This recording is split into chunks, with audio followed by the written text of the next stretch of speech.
So once you've taken all your pictures, you're going to go ahead and take your memory card out of your camera and you're going to pull out your memory card and we're going to place it inside our computer behind your monitor on the back bottom right hand side. There's a little SD slot. So you're going to put your label face up towards the ceiling and you're going to have these little metal prongs right here going inside face down towards the desk into the computer. So go ahead and do that now.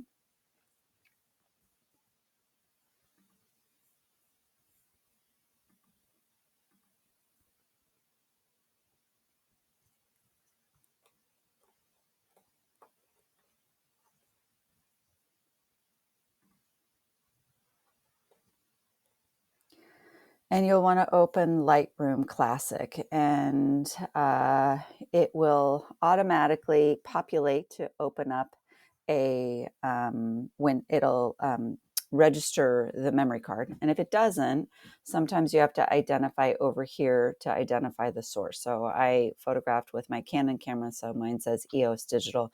You'll see Nikon D3500. And if that doesn't happen, I'll go ahead and cancel that just so you can see. If that doesn't happen, you can manually import your photos by going up here to File, and then you're going to go Import Photos and Videos. And so this will open up the dialog and again, identify the source to import your picture. So here I can see all my pictures. I'm going to make sure that I have copy as DNG selected.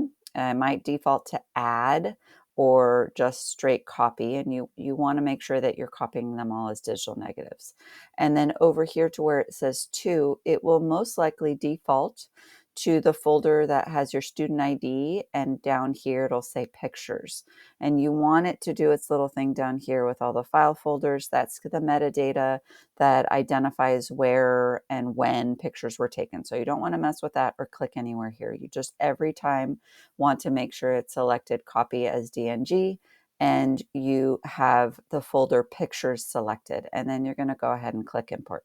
Now, if there's a photo or two like this one that's pitch black and you're pretty sure you don't want to import that photo, or this one over here is kind of a mistake, I'm going to go ahead and check those, make sure I scroll down, find all the photos that I really like that I want to import. And again, you can go through this in the library module at a later date. So it's nice to just import all your pictures and then you can process them later. So I'm going to go ahead and hit import.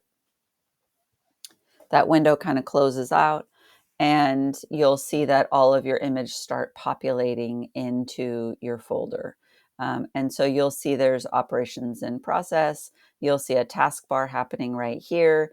And down at the bottom right here where it says LRC, you'll see a taskbar going through here, importing all my photos. Once all of those photos have been imported and they've been converted to digital negatives, you'll have a little window that pops open that says X amount of pictures were converted to DNGs. And occasionally you might have a window that pops up saying non-DNG photos were not converted. That means that you accidentally set your camera to JPEG mode, or maybe you wanted to set your camera to JPEG mode because you wanted low resolution photos that you were planning on not printing that were going to just be stored for the web. And so it's okay for that to happen. It just gives you an alert telling you these files were uploaded as digital negatives and these files were not. So we're pretty much right here at the end of our import session. You'll see that this is almost complete. And once that's fully complete, then you can pull out your memory card out of the computer. Super important that you do that right away because students tend to forget and the images don't get imported, or students forget the SD card. And then when they go back home to take pictures, they realize that they don't have a memory card to take photos. So do not export, do not pull out your memory card until you have this taskbar completely done. So it's really, really important that you wait for that to happen. Once that's completed, then you will be able to take out your memory card. And so we're pretty much there. So you'll be able to see the window pop up. And here we go. This is the image saying 69 images were converted to DNGs. I like to not check this off. I leave it open so that it reminds me in case I accidentally changed my information on my camera to a JPEG. It reminds me that I need to go back to RAW if I accidentally did that. But if you're 100% positive you're not going to be jumping between JPEG and RAW, you can click this and click OK.